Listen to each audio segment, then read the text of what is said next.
There's been great plans put together for moving away from fossil fuels. 2013, we had some leases on an Enbridge pipeline that expired. Up until this point, the tribe had no say in these easements. It had always been the BIA up until 92. And we decided as a tribe, because we left it up to the people, and the people said, no pipeline. And according to the lease that Enbridge agreed to, they were to decommission, remove, and remediate the pipeline corridor, the termination at the expiration of that lease. However, they decided that they're going to go ahead and keep pumping anyway. Any kind of oil that gets into the water at that point will be in Lake Superior in 45 minutes. 45 minutes.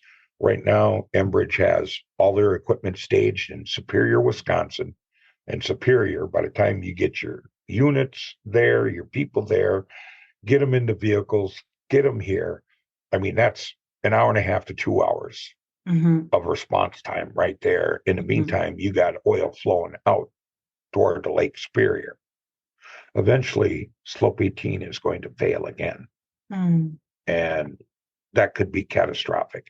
I have been on a site of what Enbridge called a historical leak of 1 tablespoon, and I saw the tons of dirt that they hauled off site. We're coming to Canada. Yeah. Oh, Canada. I'd be happy to come up and meet people.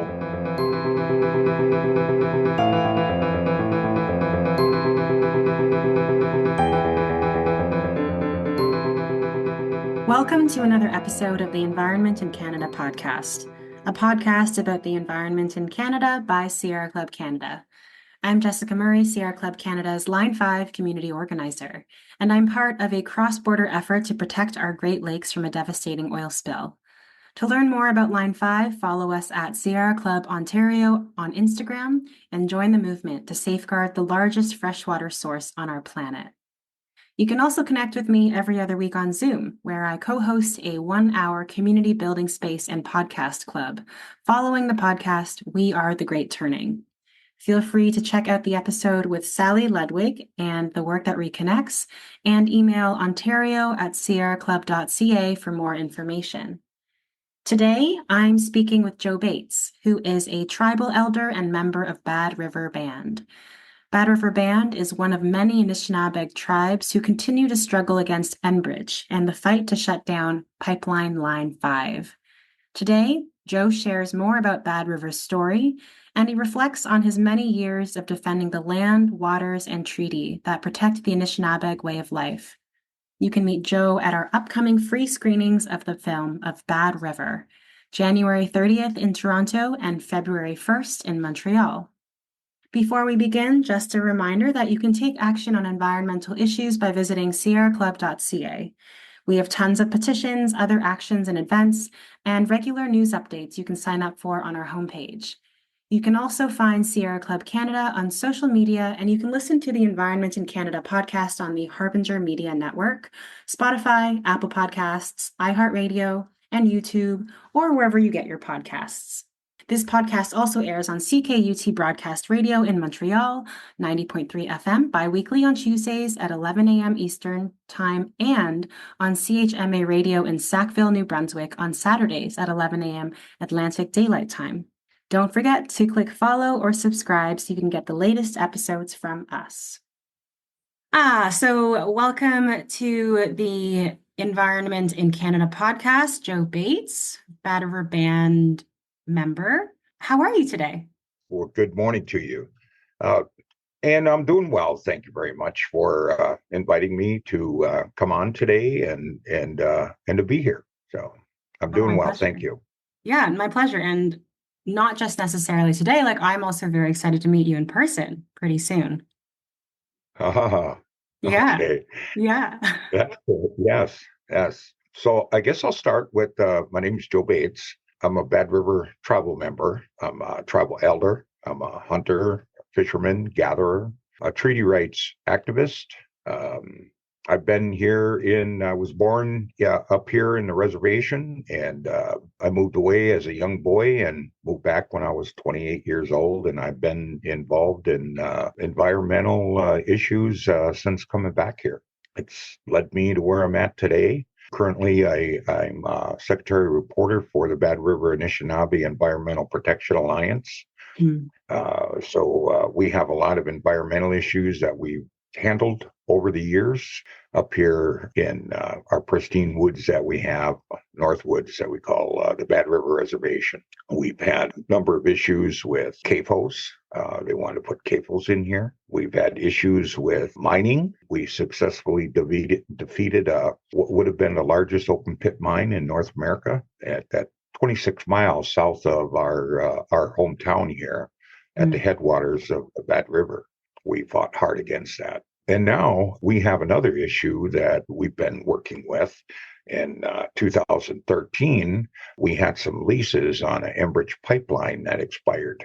This pipeline, I'll give you a little background. This pipeline was built in 1953, which was, it was done in cooperation between the Bureau of Indian Affairs, the BIA, and also Lakehead Pipe. And so this was constructed back in the early 50s, put into service in 1953 under the name of Lakehead Pipe Company. And throughout the years it operated here on the reservation, as far as I know, without any real serious incidences up until 2013 when the leases expired. Some of the leases expired across the reservation. And up until this point, the tribe had no say in these easements. It had always been the BIA. Up until 92, we had some easements that expired. And the tribe went ahead and reinitiated those. They redid the easements, and the tribe received a one-time payment, I believe, of $800,000 for these leases.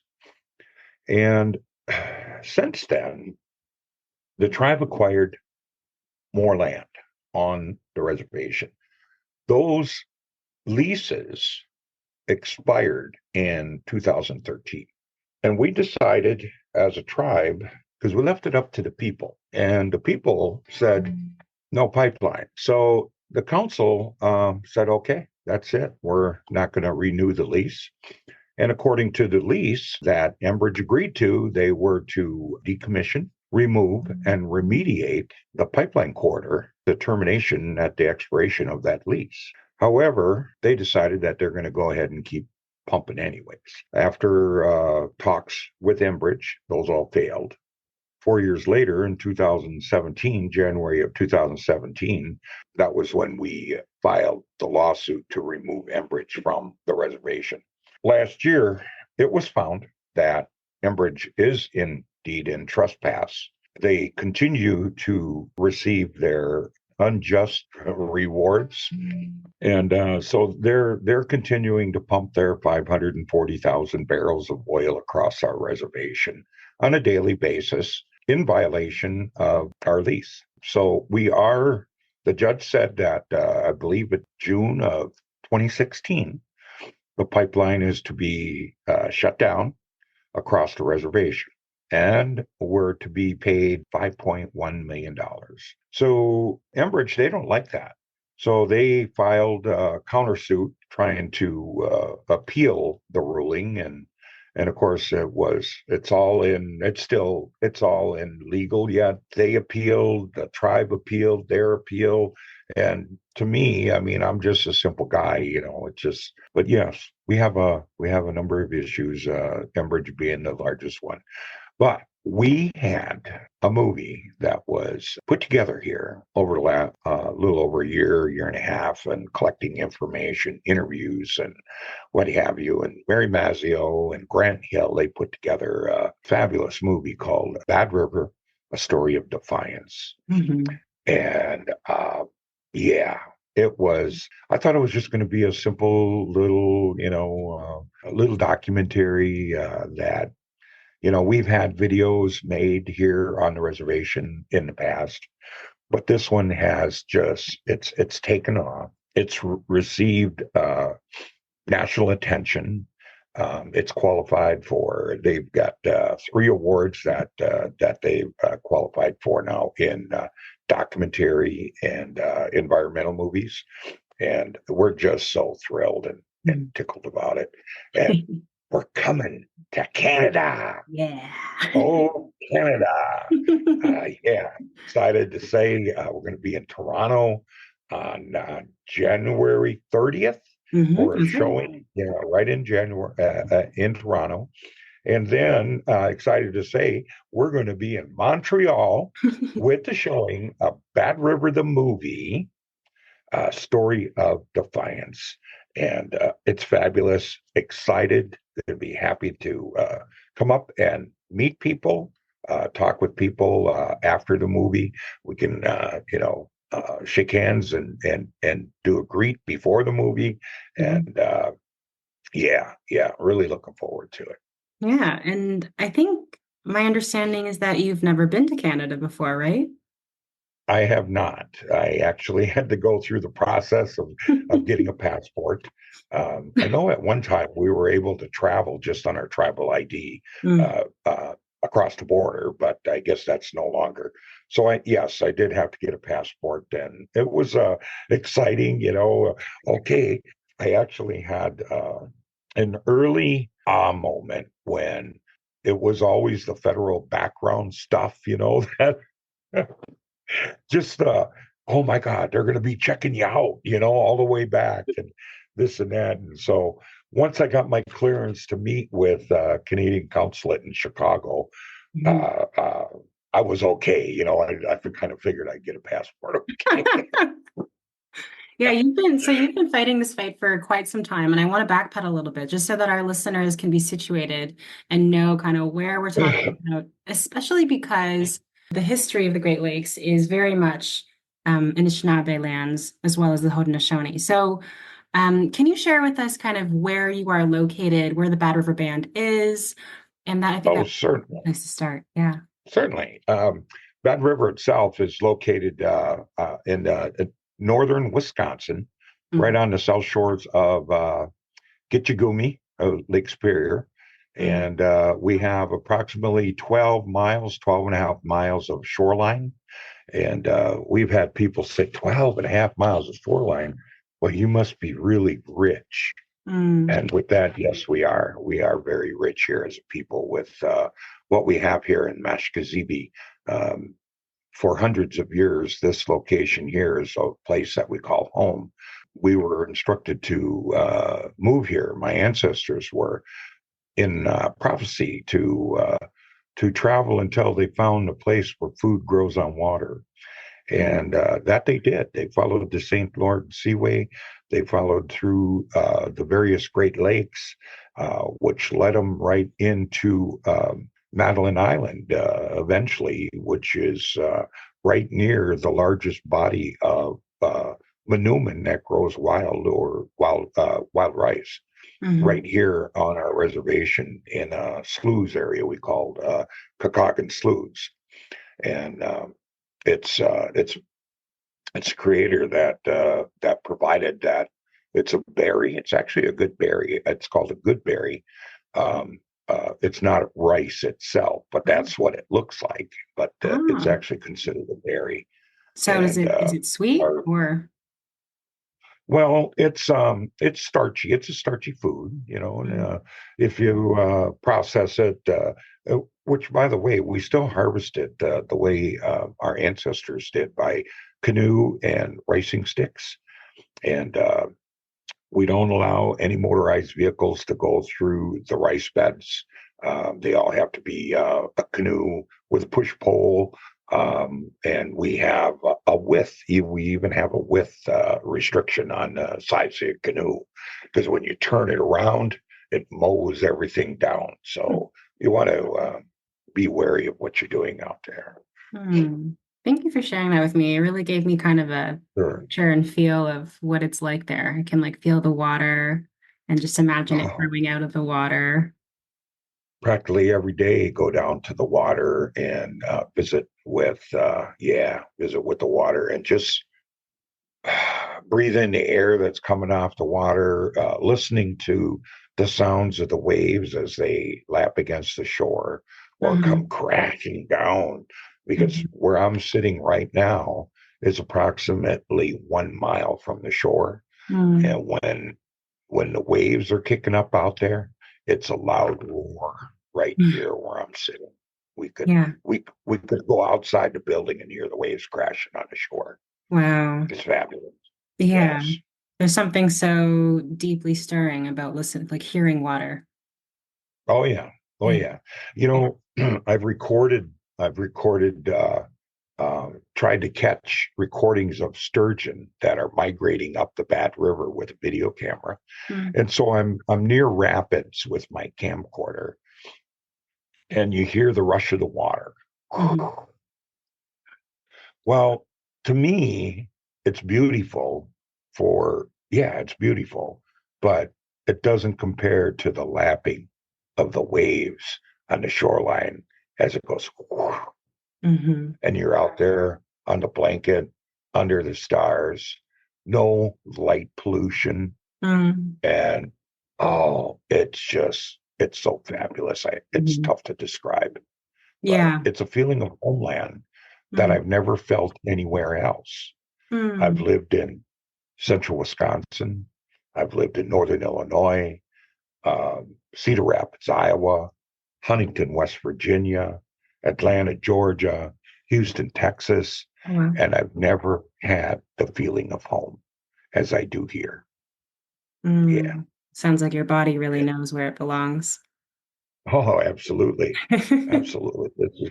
This is where I was born. This is where I'll stay. So Mm. when I was hired on by the tribe in 2010, I told them that I'm not going anywhere. You know, we have a number of people like well, I won't go into that, but we do have people that come in, they get their experience, and then they move on. And Mm. so, Yeah. we have a turnover thing, Mhm. except for some of the, except for the majority of the people that live here. It's like some of the other programs, they hire people that are coming in right out of college and they get that education or that experience, and then they move on. Mm. Um, no, it wasn't going to be like that with me. I told him, I says, I'll stay here and I'm not going to go anywhere. This is home. Mm. Uh, I'll work for you as long as you like, as long as you have me. Aw. So, yes, Well, they're very yes. lucky to have you. Well, I feel very fortunate. I look back, I reflect on 60, almost 68 years now. And I'm very thankful that I've lived this long. Um, 2015, I had a life and death experience, Oh and my goodness. it really changed my outlook on my future. And since 2015, as far as everything I've been able to do and accomplish, it's all been a bonus, um, Mm. including all the new friends that I meet. It's all a bonus because in 2015 I could have ceased to exist, and who knows where we'd be. Yeah. But I'm so happy to be able to bring the word of our little story of what we have here. I look forward to the journey to Toronto and Montreal Yeah. and I mean, sharing some I don't know if it's really a little story anymore, Joe, because time. I think it's like, Well, it's like Enbridge is one of the most, I think it's the largest pipeline operating company in North America. So it's definitely not a small fish. So there's that. It's yes, also they like are. Canada's kind of golden, like golden boy, like it really established Canada in certain, in our history, especially with fossil fuels. So I don't think it's a small fish, and I don't think it's a small story, especially um, just with the response that the movie has gotten as well. So, Absolutely. That's why I'm just I can't thank Mary and her staff enough for opening the eyes of what we have here in Bad River to the world. what was And it like being on it film? Because you're in the movie. I am in the movie, and actually, oh my gosh, they had makeup. Really? They make you Yeah, they put had makeup on you? makeup. They were dabbing me with makeup, but they didn't bring the shaving guy in, and I think my hair could have done a little bit better, but yeah, I looked kind of rough, like I had been up all night spearfishing. Yeah, because we've had many nights of late night spearfishing where we come in the morning and the guys come down to measure our fish, and we just tell them, no, no, go back. We're just coming to get our sunglasses.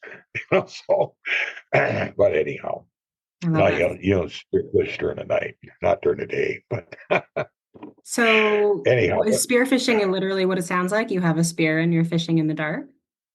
oh, absolutely. I have a 16-foot John boat.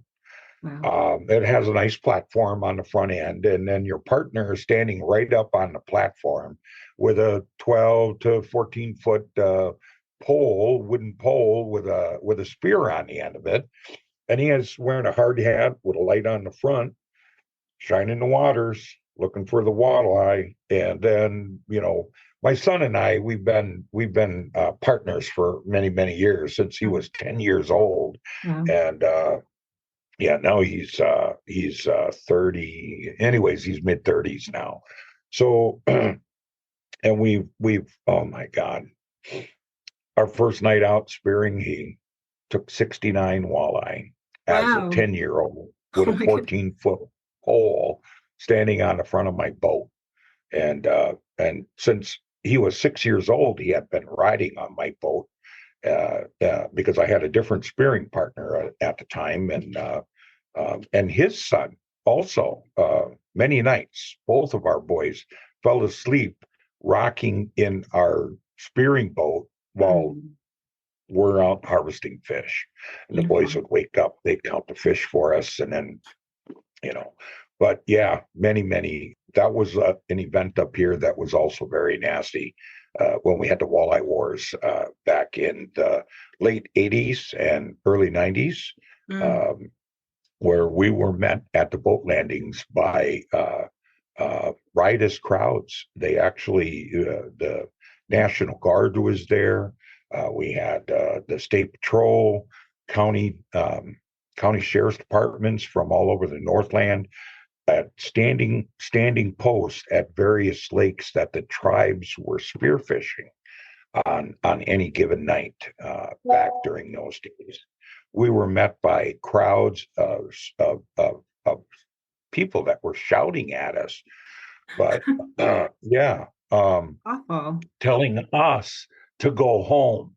Imagine that, telling us, Indigenous people, that Mm, gave up our lands, ceded lands, so that their families could live here. And they're mm, telling us to go home. mm, But my friend and I, we turned it around and we used it as an education tool mm, to talk with the people that would come and see us and observe what was going on. And you know, they learned that, hey, every fish that we harvest is accountable. Every size is accountable. Everything that we take off our lakes up here in the Northland is accountable 100%.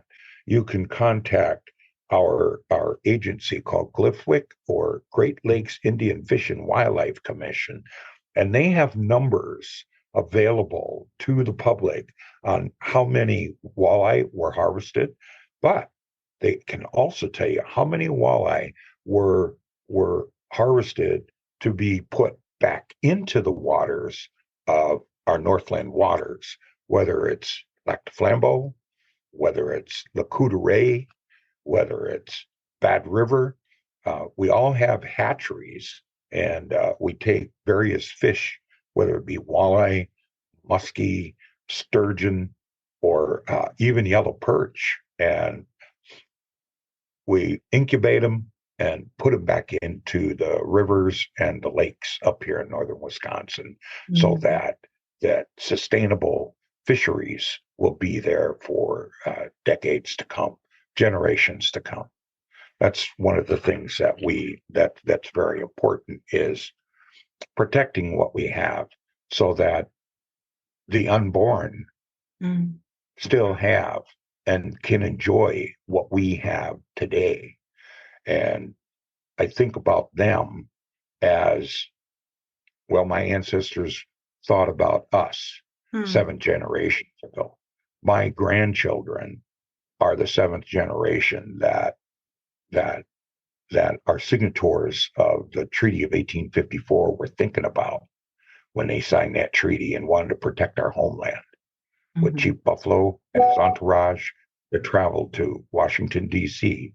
to work out the Treaty of 1854 and to take away the Removal Act of us as Anishinaabe people up here in the Northland. Mm. So with that's why we're here. We have a treaty that guarantees us a forever homeland, a permanent homeland, Mm. without fear of forced removal, Mhm. which includes we don't pay property taxes. We pay sales tax like everybody else. We pay Social Security tax like everybody else. We Mm. pay federal withholding tax like everybody else. The only thing we don't pay is property tax Mm. and items that are sold here on the reservation that are purchased by tribal members. That's the only thing. People have a misnomer that we get all kinds of free stuff. We get this free and that free, and you know, uh, not so. When you're in the working class, you pay your taxes just like everybody else. And yeah, I love being here. Mm. Thank you for sharing all that with me. This Wow, that's a lot, though. I Mhm. mean, I really enjoy learning uh, about where you come from and what life is like there for you. I want to circle us back to the issue at hand, and I'm curious to know whether you had any firsthand experience, like speaking for two representatives of Enbridge and the whole, very long history of fighting to get this pipeline off of the reserve. And I'm curious to know what that experience has been like. well, actually, there was an Enbridge employee that she tried to be friends with me. However, I was very leery of it. Um, and I'll mention her name because I'm not afraid of anything, and everything I talk about is true. So, and that her name is April Holdren. Um, and April and I, we used to talk. We'd talk on the phone. At one time, she would send me a text message. Joe, we're sending up the safety helicopter. We're going to have a flight today, just to let you know, because I'm a drone operator. And one of the things I've done is documented an area on the reservation we call the meander.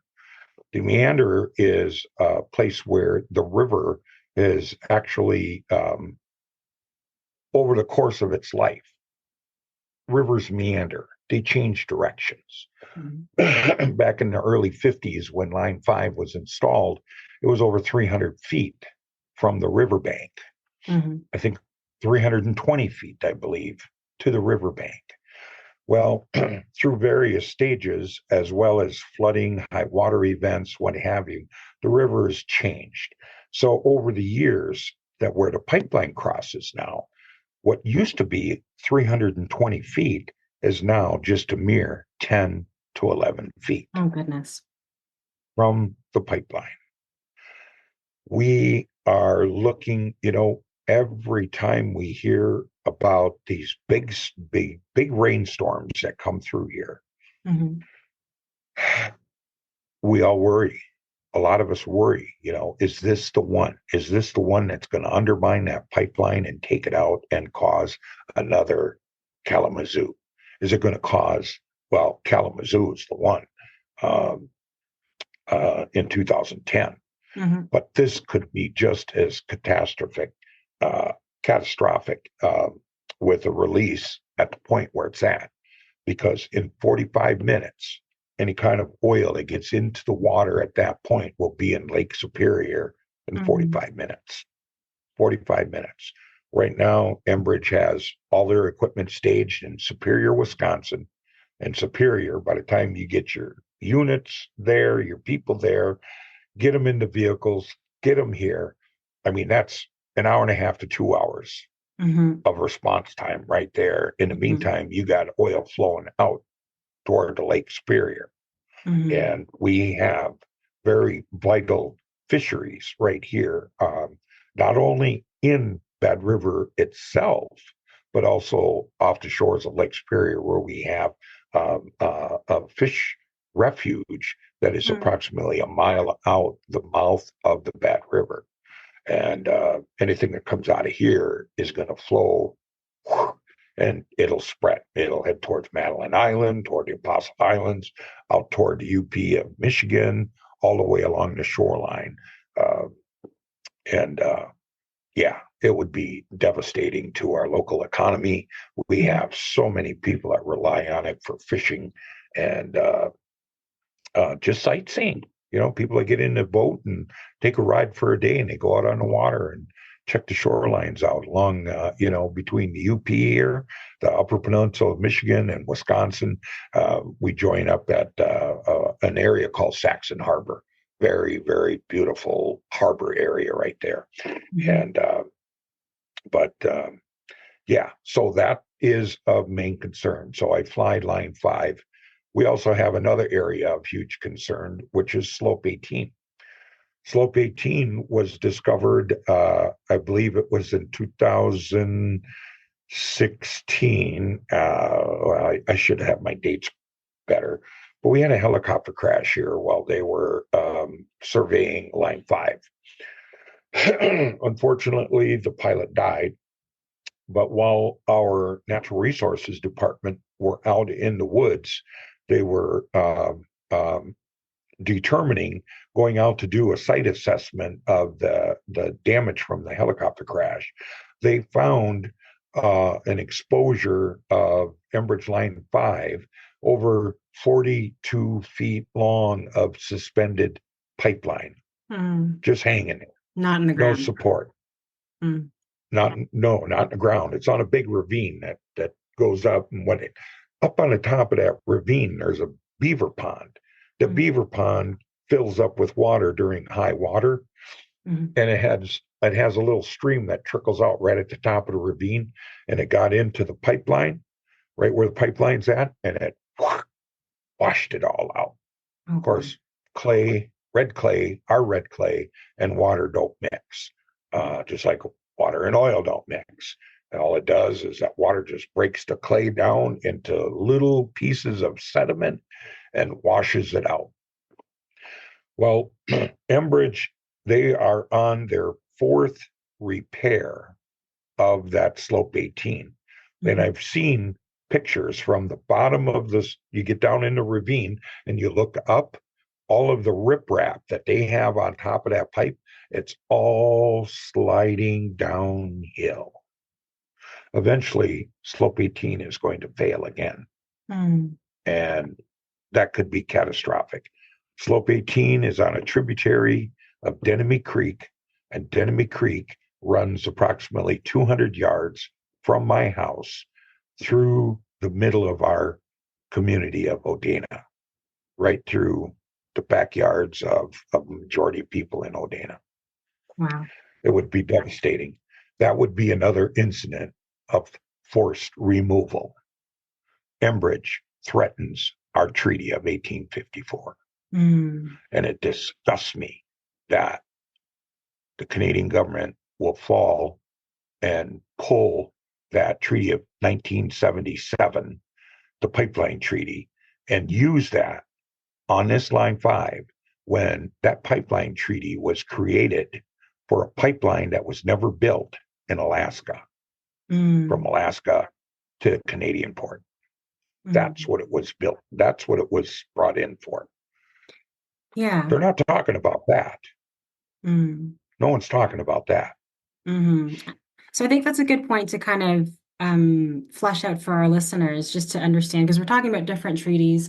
The 1977 treaty, and Joe, please jump in if I'm saying anything incorrectly. But for my understanding is that the 1977 treaty was a binational treaty between the Canada and the U.S., and it's about restricting the flow of hydrocarbons. So in this case, we're talking about fossil fuels, and basically gives, I think, either side the right to not shut down a pipeline, or this is how they're using it anyways, not shut down a pipeline because they've agreed to give each other the permission to have those pipelines in one another's lands. That's my understanding of it. And so Canada is using that treaty to say, oh, you can't actually shut down Line 5 and because of this treaty. That's my understanding. Please correct me. Well, actually, yes, actually, that's what they're saying. However, they're disregarding the treaty between the United States government and our Anishinaabe people, Mm-hmm. Yeah. the treaty that guarantees us a forever homeland. And the issue that we have here is this treaty in 1977. There was no conversation with any of the tribes that would potentially be affected by such a treaty. And those should have all been taken into consideration.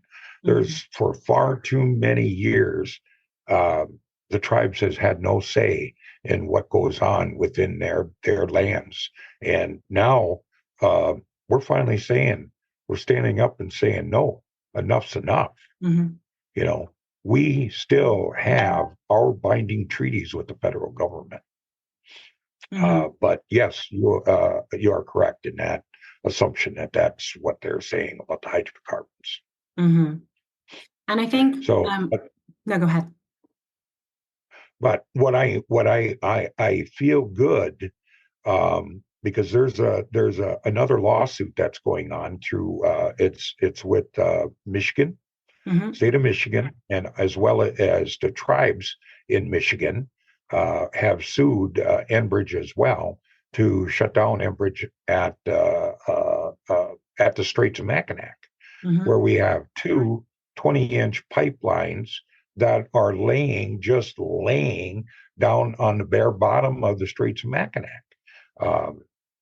And if that wasn't, I don't know who in the heck thought it was a good idea to lay oil pipelines on the very bottom of, the straits connecting Lake Huron and Lake Michigan and or Lake Ontario. I get them all mixed up right there in the middle, but I don't know why they thought it was such a great idea, but it was simply the shortest route for Enbridge or for Lakehead Pipeline at the time to get their product out of the Alberta tar sands down to Sarnia, Ontario, instead of going up and around all the way around the north side of Lake Superior, where I don't know what issues they had back in the 1950s of trying to put a pipeline through, but I believe that it was much easier for them to come down here, go through our red clay,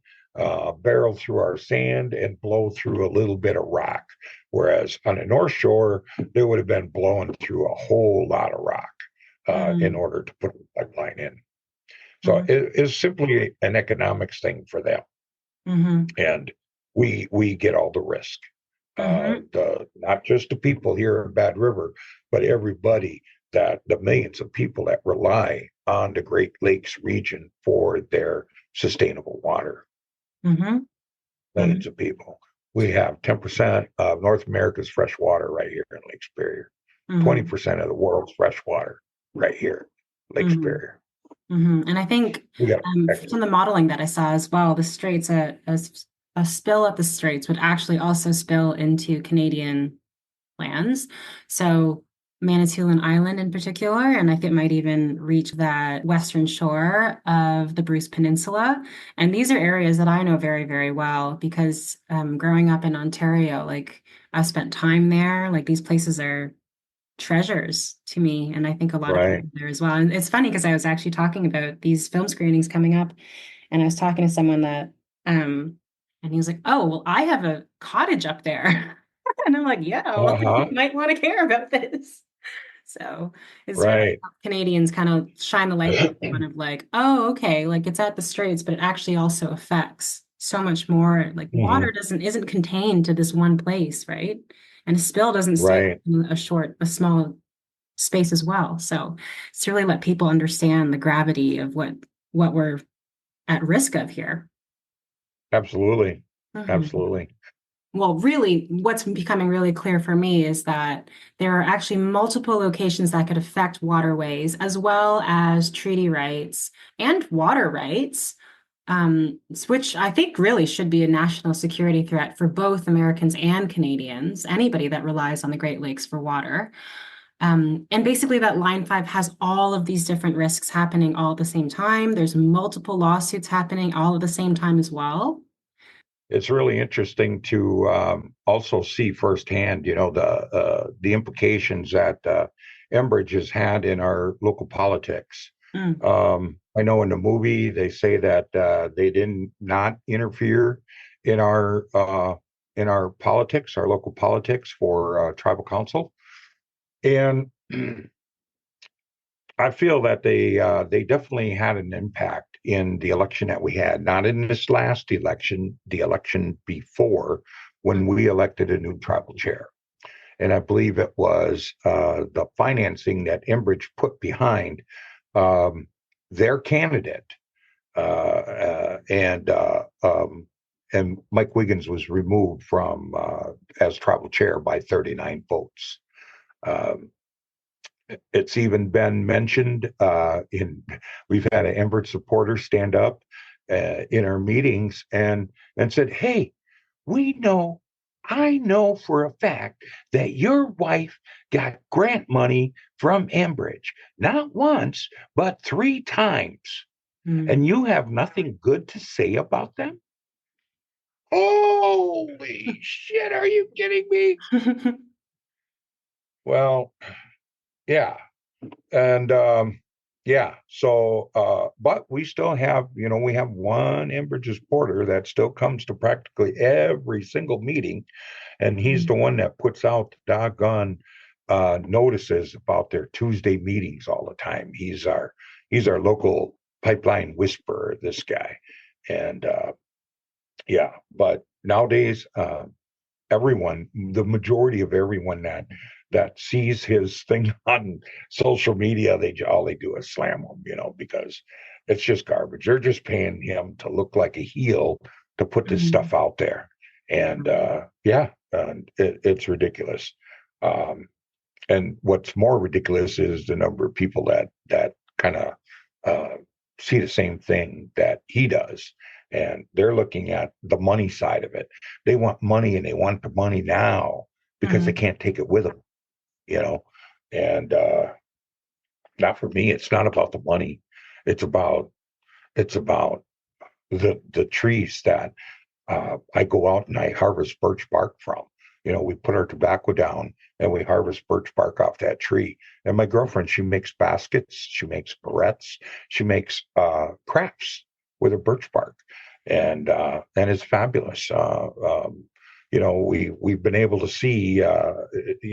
She takes that raw material and turns it into something beautiful, and does etching on them, and she makes little figurines to put on these baskets. And um, so, it's important. If we didn't have good, clean water here, um, the birch wouldn't survive. None of the trees would survive. The Mhm. animals that have sustained us over for centuries, our people relied heavily on furring at one time, Mhm. trapping, and that's where Madeline Island. Uh, I wish I could pronounce the name of Madeline Island in our language. Um, but that's where the fur trade took place way back when the fur traders found their way all the way to Madeline Island Mhm. and started trading furs for trinkets. And Enbridge continues.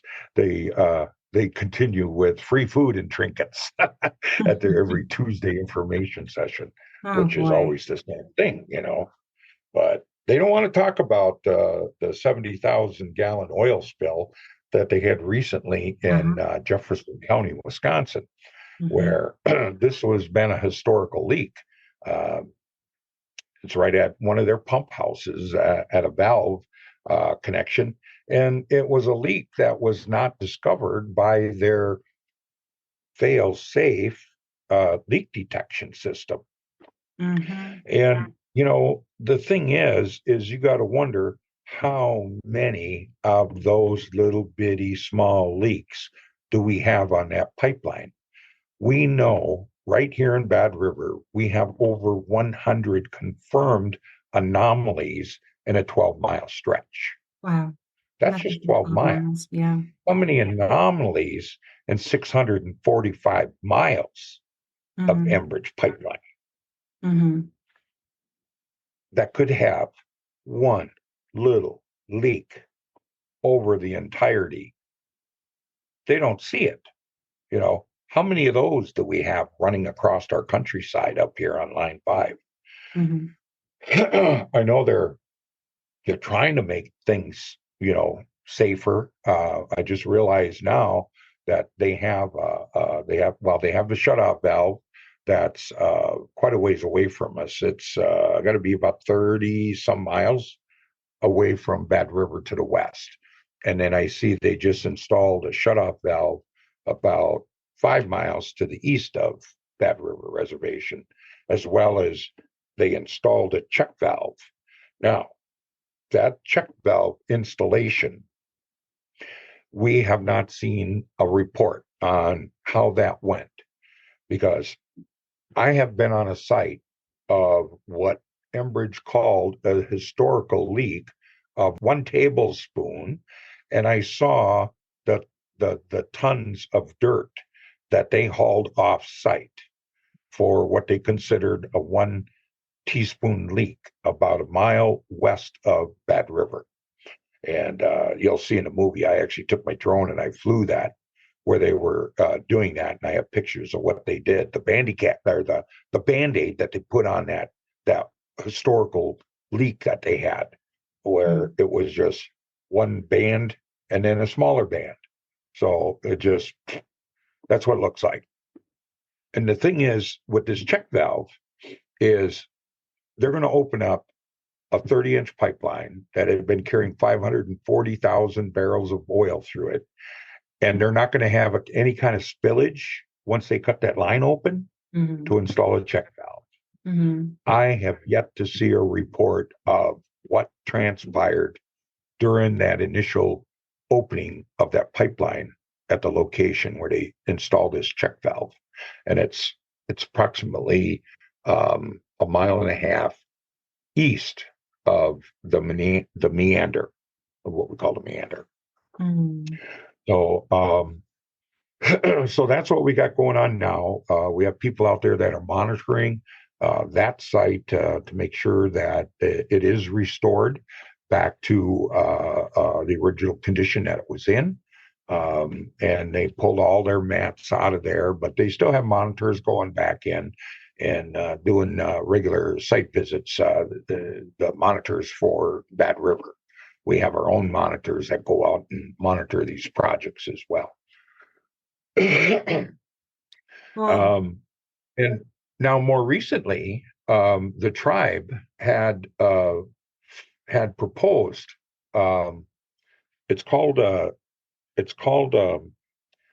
timberjack plan. A timberjack. They make a triangular base of pine trees. Actually, they're actually just the pine trees, got the bark on and everything. They make a triangular base, then they put a big boulder on it, and then they teepee several other big timbers like this around it, tie it all together at the top. And I don't know how many of those they're making, but the tribe just approved them to install these timberjacks at the meander. I'm not sold on them. I'm not sold on their effectiveness.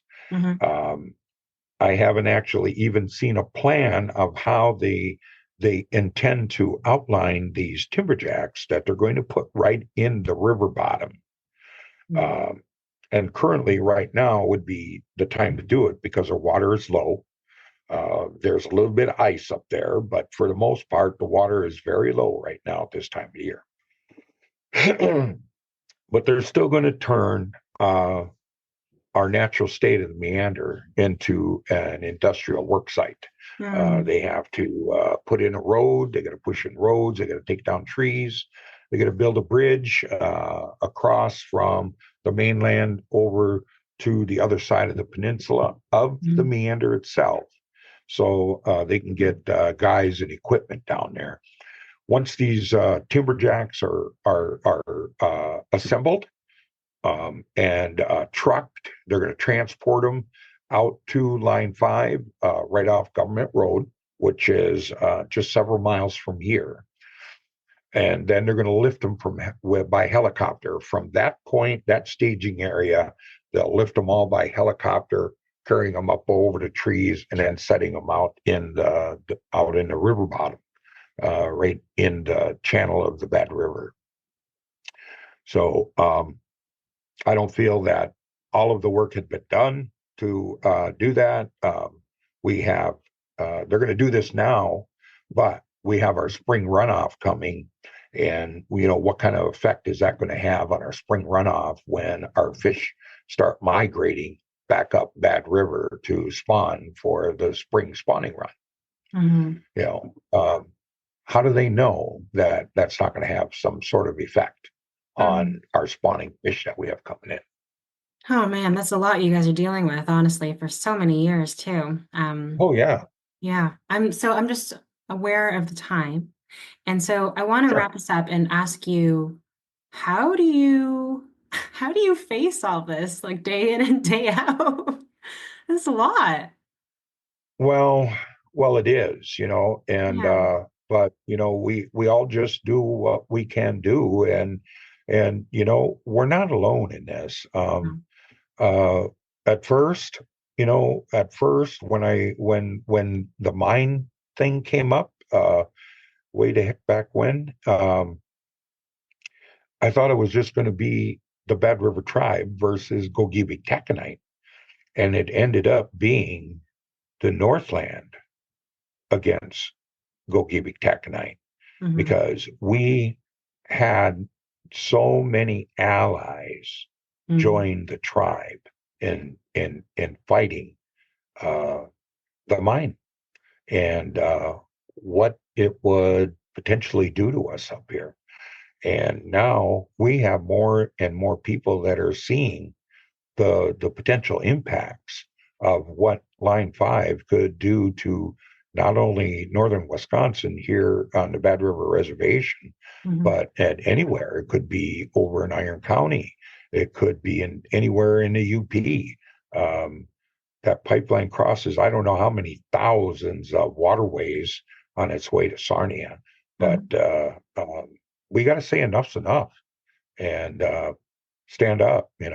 We have there's been great plans put together for moving away from fossil fuels and uh, and keeping this Line 5 going, which actually for the residents of northern Wisconsin, it is a non-essential pipeline.